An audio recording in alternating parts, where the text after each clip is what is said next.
সংক্রান্তত কম যে প্রথমতে আমার মাতৃজাতিক আমি সুরক্ষিত করিব লাগে, সুরক্ষা প্রদান করিব লাগে।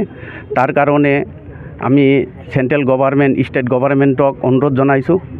লগতে আমি প্রতিবাদী কাৰ্যসূচী লৈছোঁ যে ডক্টৰ মমিতা দেৱনাথৰ যিটো হত্যাকাণ্ড এইটো আটাইতকৈ গ্ৰহণযোগ্য নহয়। গতিকে ইয়াৰ উচিত বিচাৰ লাগে। তেওঁলোকক মোৰ দৃষ্টান্তমূলক বিচাৰটো এইটো লাগে। আমাৰ ৰাইজৰ পৰা আমি দাবী উত্থাপন কৰিছোঁ যে তেওঁলোকক ৰাইজৰ সন্মুখত হয়তো তেওঁলোকক ফাঁচি দিব লাগে, নহ'লে জীৱনতে এইকেইটা কালপিতকেইটাক জীৱনতে জ্বলাই দিব লাগে। এইটো আমাৰ ৰাইজৰ পৰা দাবী। আৰু আমি চৰকাৰক চেণ্ট্ৰেল গভৰ্নমেণ্টক দাবী জনাইছোঁ যাতে আমাৰ মাতৃজাতি সুৰক্ষিত হয়। আমি কেনেকৈ সুৰক্ষা প্ৰদান কৰিব পাৰোঁ তাৰ কাৰণে আমি ব্যৱস্থা গ্ৰহণ কৰাৰ কাৰণে আহ্বান জনাইছোঁ।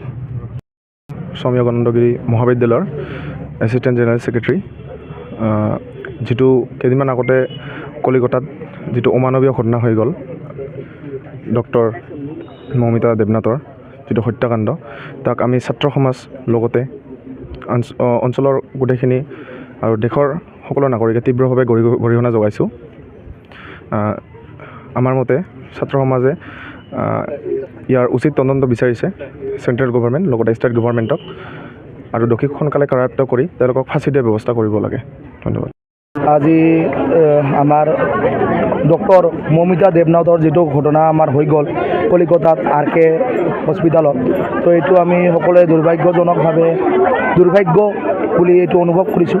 কাৰণ এইখন ভাৰতত আজি এনেকুৱা ধৰণৰ অৱস্থা, নাৰীকে আজি সুৰক্ষা দিব পৰা নাই। অন ডিউটি এজন ডক্টৰক এনেকুৱা ধৰণৰ নিৰ্যাতিত কৰি ধৰ্ষণ কৰি গেং ৰেপ হোৱা বুলি আমি শুনিব পাইছোঁ। তো এইটো খুবেই দুখজনক। এনেকুৱা যাতে আৰু নহয়। আজি আপোনালোক সকলোৱে আহিছে, মই সকলোকে ধন্যবাদ দিছোঁ মনৰ অন্তৰৰ পৰা। কাৰণ আজি হয়তো মমিতা দেৱনাথ কোনোবা হয়, কিন্তু কালি আপোনাৰ নিজৰ ভণ্টি, নিজৰ বাইদেউ, নিজৰ কোনোবাৰ যেতিয়া হ'ব তেতিয়া আপোনালোকে বুজি পাব। গতিকে সকলোৱে ওলাই আহক আৰু যিটো দোষী সঞ্জয় ৰায় আৰু তেখেতৰ লগত জড়িত থকা সকলোকে ধৰি উচিত শাস্তি দিয়াৰ কাৰণে মই চৰকাৰক অনুৰোধ কৰিছোঁ। আৰু যাতে এনেকুৱা ঘটনা আৰু নহয়, এনেকুৱা ঘটনাক মই ধিক্কাৰ দিছোঁ। গতিকে সকলোৱে আহিছে, সকলোকে ধন্যবাদ দিছোঁ। আৰু যাতে এনেকুৱা ঘটনা নহয় এইটোক মই কামনা কৰোঁ। এইটোৰ কাৰণে আমি 1 মিনিট শোক প্ৰাৰ্থনা কৰিম। তো আমি আজি ইয়াতে গোট খাইছোঁ। উদ্দেশ্যটো হ'ল আমাৰ কেইদিনমান আগতে কলকাতা যিগৰাকী ডক্টৰ মমিতা দেৱনাথ, তেওঁৰ যদি হত্যাকাণ্ড, ৰেপ আৰু হত্যাকাণ্ড হৈছিল, তাৰ প্ৰতিবাদ কৰাৰ কাৰণে আমি ইয়াতে সমবেত হৈছোঁ। এইটো উদ্যোগ গ্ৰহণ কৰিছে স্বামী জগন্নাথগিৰি মহাবিদ্যালয় ছাত্ৰ একতা সভাই। তো তেখেতসকলক মই ধন্যবাদ জ্ঞাপন কৰিছোঁ। তো প্ৰথমতে মই ডক্টৰ মমিতা দেৱনাথৰ আত্মা যাতে শান্তি পায় প্ৰাৰ্থনা জনাইছোঁ আৰু শ্ৰদ্ধাঞ্জলি জনাইছোঁ।